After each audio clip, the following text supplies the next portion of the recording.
I was too ashamed to pray this. But Jesus already knew. And what he did with my shame changed everything. There is a prayer sitting in your heart right now that you've never spoken out loud. Too dark, too honest, too shameful to bring before a holy God.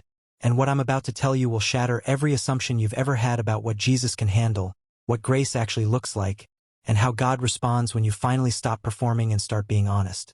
Listen closely, because this story is about someone who thought their struggle would disgust Jesus, who believed their addiction disqualified them from prayer, who was convinced that God only listens to people who have their lives together.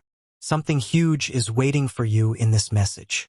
Stay till the end, because by the time the story finishes, you're going to understand something about Jesus' response to your worst moments that will either scandalize your religion or liberate your soul. And either way, it's the truth you desperately need to hear. My beloved child, this is the story of the prayer you were too ashamed to pray, and the God who wasn't ashamed to answer it. Every time you've started to pray and then stopped because the words felt too raw, every time you've edited your confession to sound more acceptable, every time you've thought, I can't tell God about this. He'll be disappointed in me. This story is for you. Don't skip ahead. Don't assume this is another sanitized church message that doesn't understand real darkness, real addiction, real struggle. Because what I'm about to share is about someone whose shame was suffocating them, whose secrets were destroying them, whose darkness felt too deep for even God's light to reach. And they discovered that Jesus doesn't wait for you to clean up before he shows up. He shows up in the mess. He walks into the darkness. He sits down in your worst moment and says, tell me the truth. All of it. I can handle it. You've been too ashamed to pray. Give me the shame you carry. Shame keeps you small. It tells you that you are only your worst moment. That is a lie. I see you whole. Broken places and bright seems alike. And I call you beloved. When you hand me your shame, I will give you back a quiet dignity. You will move through life differently. Not proud, not crushed, simply true. Bring me your doubts. Doubt is natural when you meet the unknown. Bring your questions, the angry ones, the questioning ones, the soft uncertainties. I welcome your curiosity. I will not punish it. I will meet your questions with patient presence and small truths you can touch with honest actions. A kind word, a brave step, a care offered. Slowly the fog will lift. Give me the part of you that clings to control. Let go of the illusion that gripping harder will keep what you love safe. The tighter you hold, the more it slips. Release your grasp. I will teach you how to hold with open hands. You will learn stewardship that frees instead of cages, a wise keeping rather than a desperate clutch. Give me your hunger for people's approval. Praise is fragile and often fails. My approval steadies. I rejoice when you choose what is honest and kind over what wins applause. Seek me first, and the applause that truly matters will follow, or it will simply fade, leaving you lighter. Bring me your anger, the quiet ember, the loud flare, the justified outrage, the confused heat. Don't bury it until it poisons you. Bring it. I will hear you. I will help you discover what anger can become. A force for change, an honest voice that points to what needs repair. I will also show you how anger can soften into mercy when it is held lightly and turned toward healing. Give me the fear that you are not enough. You were never made to be flawless. You were made to be yourself. I formed you with sharp edges and gentle places, with gifts and limits. When you give me that fear, I will remind you of the moments you surprised yourself when you helped, when you loved, when you stood instead of fleeing. Those moments are my evidence of who you are. Give me your loneliness. I will sit with you. I will not fill the silence with shallow words. I will be a faithful companion in the quiet. Sometimes you will feel me as warmth inside your chest. Sometimes I will send people into your life who echo my voice. You are not abandoned. You are never alone. Give me your plans, the large and the small.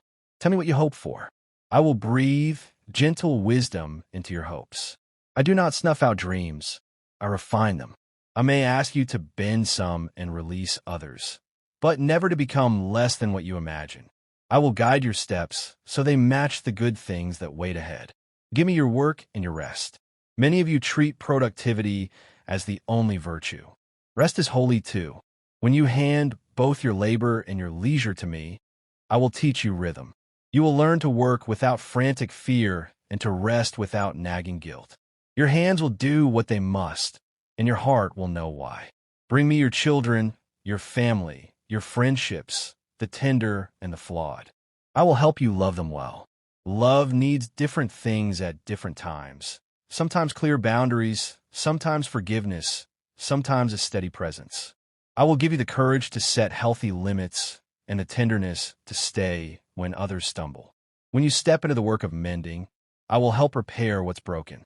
Give me the places where you failed to be brave. Courage doesn't mean fear disappears. It means choosing to act even when fear is present. Bring your hesitation.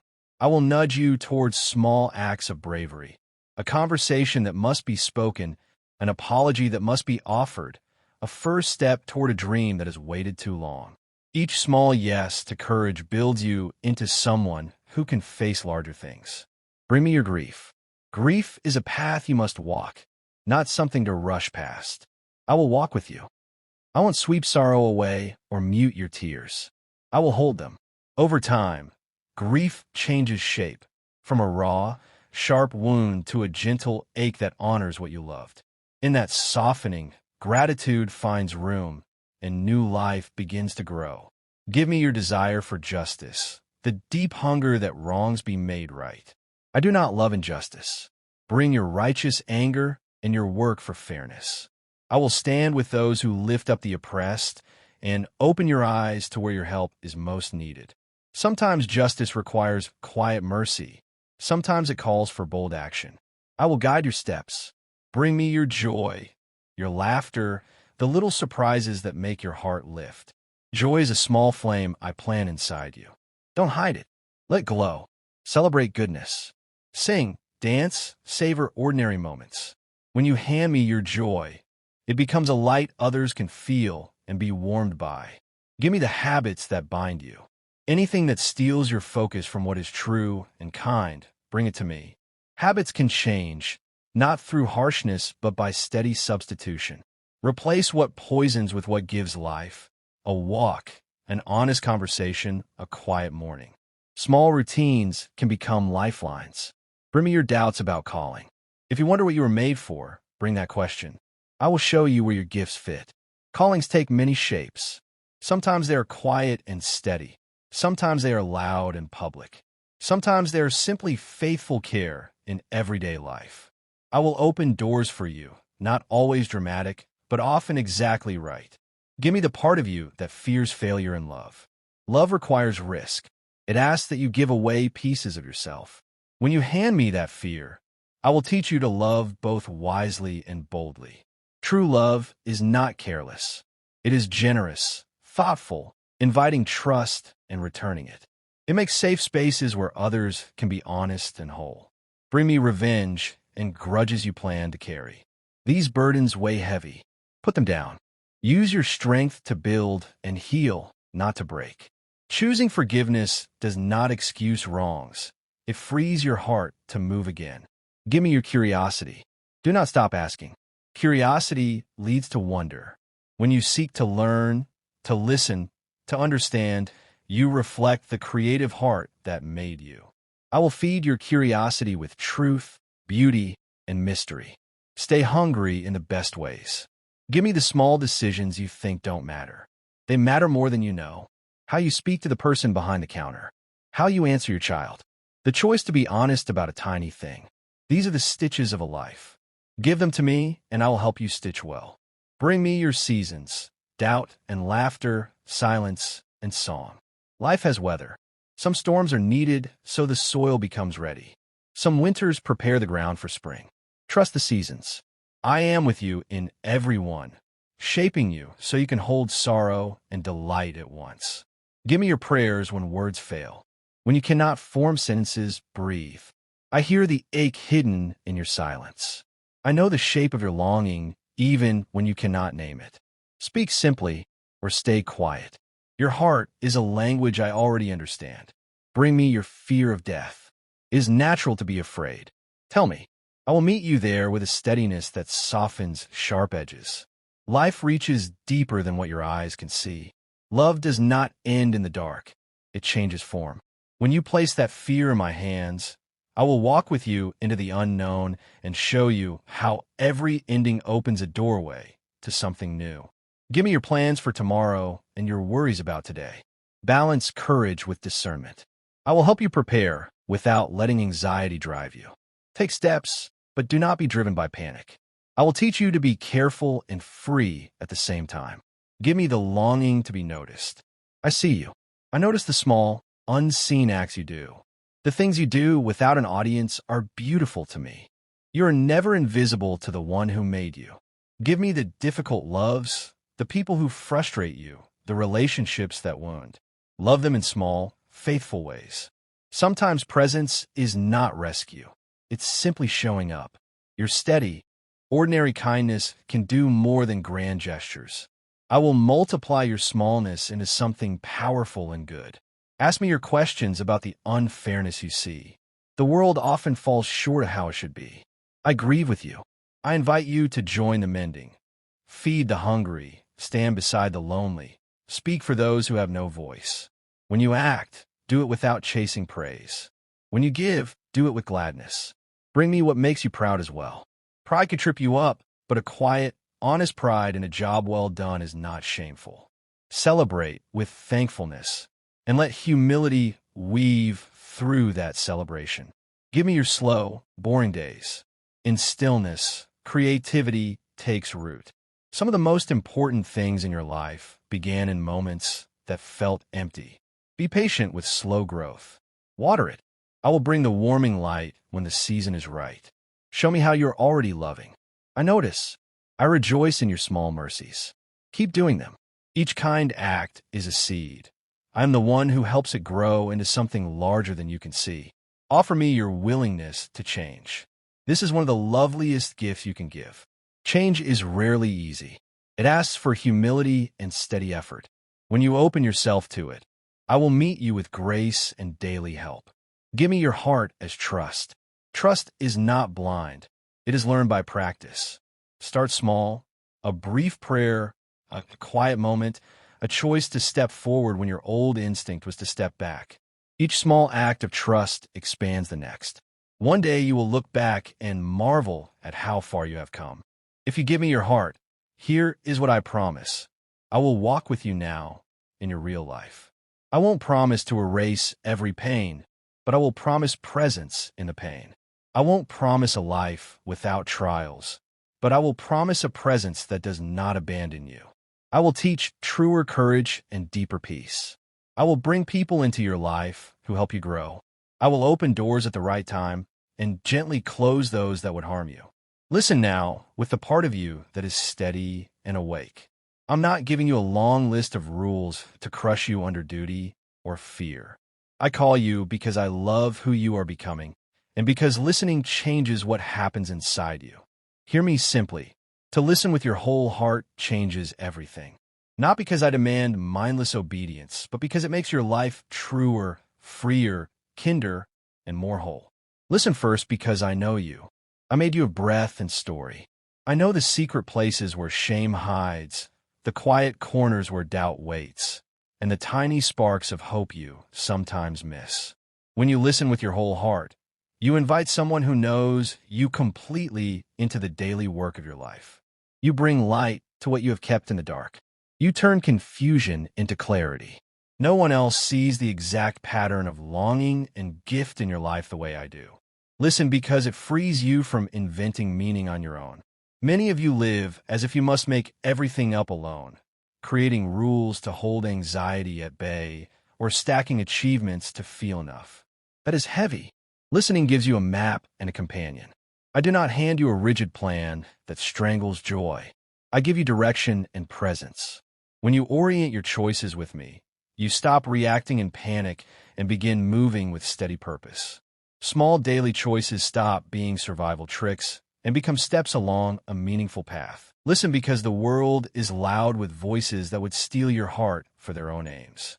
Culture will ask you to be both small and dazzling, to buy, to perform, to impress. Power will whisper that force keeps you safe. Fear will try to steer you. When you listen to me with your whole heart, You begin to tell those voices apart. My voice helps you test, sift, and ask why something calls to you. I do not want blind followers. I want lovers who choose freely. That freedom grows when you learn to hear me beneath the noise. Listen because it heals what is broken. You carry wounds from past choices, from sharp words, from closed doors. I do not pretend suffering has no reason. But when you listen, you let my hand touch those wounds. Healing is slow and often requires work, but it comes. Listening opens places you kept shut. It loosens shame's grip and turns raw pain into a shaping memory rather than a defining one. A heart that listens learns to forgive and to accept forgiveness. And that changes relationships more profoundly than any rule ever could. Listen because it gives your work meaning. The daily tasks, the caring, the teaching, the fixing, the sweeping are not small to me. When done in love, they are sacred. When you truly listen, I show you how ordinary tasks connect to greater purpose. Your day gains dignity. You begin to see that careful, honest work done with attention and kindness is a form of worship, not duty for duty's sake, but the discovery that your hands can hold meaning in simple things. Listen because I call you to love, not to judge. It's easy to hide behind rules and feel safer than you are willing to be kind. But I don't ask you to stay distant. I call you into the messy work of loving people who disappoint you, who are different from you, or who hurt you. When your heart learns to hear, your judgments soften. You start asking, what good can I do? Rather than, how right am I? Love is hard, but it is always truer than contempt. Listen because it trains your soul in courage. Obedience born of fear makes brittle people who crack under pressure. Obedience chosen from love builds steady courage. You will be asked to move when it's easier to stay put, to speak when silence feels safer. Listening becomes a practice of small, faithful choices that add up to bold living.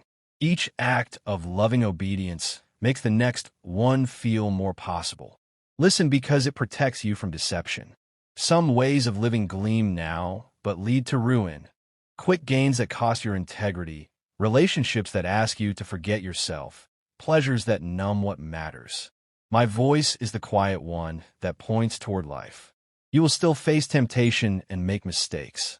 I do not promise immunity, but listening sharpens your sight. You'll notice traps sooner and choose what lasts. Wisdom often looks like saying no to something shiny now, so you can say yes to what endures. Listen because it gives you rest. Many carry a restless demand to earn their worth every hour. Rest is part of creation. It is not a luxury. When you learn to listen, you learn when to work and when to rest. You'll stop measuring your value by endless output. Rest deepens joy, clarifies your work, and renews your spirit. Listen because it expands your imagination for the good. Laws tell you what not to do. Listening helps you see what to build. It opens your mind to imagine communities where people flourish, a place where truth, beauty, and justice meet. When your heart listens, you don't merely avoid harm. You create goodness. Listen because it anchors your identity. So many lives spin out because worth is tied to roles, looks, or success. When you listen, you hear who you are beneath all that. Beloved, that truth steadies you through loss and celebration alike. You can carry praise without swelling and carry failure without being crushed because your worth does not depend on passing circumstances. Listen because it brings a joy that does not depend on results. Happiness comes and goes with weather.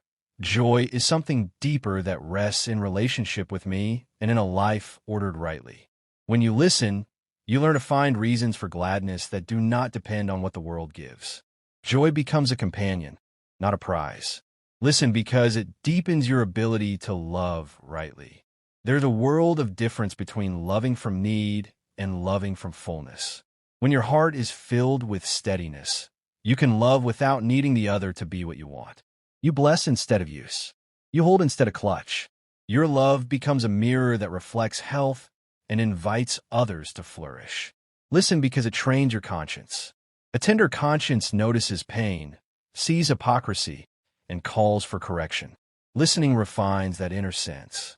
It helps you speak when injustice is present and stay quiet when pride needs to subside. Conscience without tenderness becomes harsh. Tenderness without truth sinks into sentimentality. Listening helps you hold both. Listen because it gives you a future to hope for. Hope without a source can be empty. Hope connected to me becomes a steady horizon. I don't promise a life without trouble, but I promise a story that moves toward good. When you listen, you live as someone who believes suffering is not the final word, and whose choices help shape a larger healing. Hope fuels patience, strength, and steady action. So listen, not because you must, but because you will live more fully. Listen not to escape burden, but to find true rest beneath it. Listen not to obey a distant command, but to answer a friend who knows you and walks beside you. Give me your eager ear, your honest doubt, your broken places, your joys. Make listening a daily practice, a breath, a pause, a question, an act of kindness, and watch how your life is reshaped. Amen. Truly understand, an advocate who doesn't just know your crimes, but knows your heart, who doesn't just see your falls, but sees your brave decision to stand up again every single time. My beloved child, tonight you were defended in a court you couldn't see by an advocate you didn't know you had. The judgment that was prepared has been suspended. The sentence has been stayed. The shadows have been pushed back by light that knows your name and refuses to let it be erased from heaven's records, not as a list of crimes, but as a testimony of growth. Stay till the end, because something huge has already happened. You've been given another chance, not because you earned it through perfection, but because an archangel saw in you something worth defending, something worth fighting for, something that deserves to continue. Walk forward now knowing someone believes in you. Walk forward knowing the court has ruled in favor of your potential, not against your past. Walk forward knowing that every day you choose growth over giving up, every moment you choose light over surrendering to shadows. You're proving your advocate's defense was right. You are not your worst moment. You are your entire journey. You are not your deepest shame. You are your hardest won wisdom. You are not your shadows. You are the light that refuses to be completely extinguished no matter how dark it gets. The trial continues. Life is a trial, but tonight's verdict changes everything. You're not condemned. You're not abandoned. You're defended, advocated for, and believed in by forces that operate on frequencies you can't always perceive, but you can always trust. Something huge is waiting for you. A life lived under grace rather than condemnation. A future written by your choices rather than your past. A story where the shadows make the light that much more beautiful, where the falls make the risings that much more powerful, where the humanity makes the divinity that much more real.